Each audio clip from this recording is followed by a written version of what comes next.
So some rational expressions do not fit our 1 over x minus p plus q form. So how do we write this expression here in this form?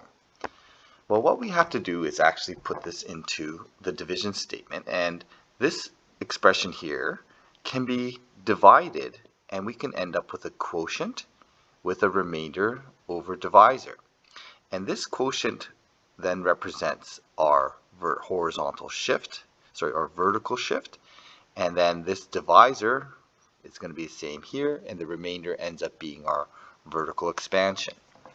So we start with this expression, and then we end up with an expression that looks like this. And this expression then will be our transformation expression which we can use to graph this function. Now, this is again just a reminder, this is an alternative way to look at graphing this rational expression.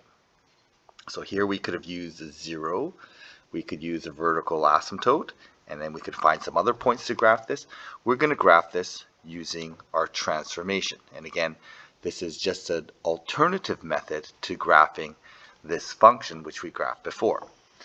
So in graphing this function here, we have a vertical asymptote at -4. So this is how we would have graphed it before. We have a vertical asymptote at, sorry, not -4, but +4. I draw my vertical asymptote. I do my endpoint behavior. As x gets really, really big, the ratio of x's become 1.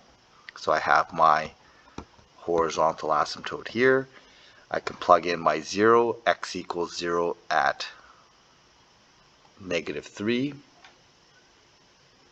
There's my 0 there. And then I can plug in my 0, x is 0 to get a y-intercept, so it looks like somewhere around there. And then I can just sketch my graph in like that.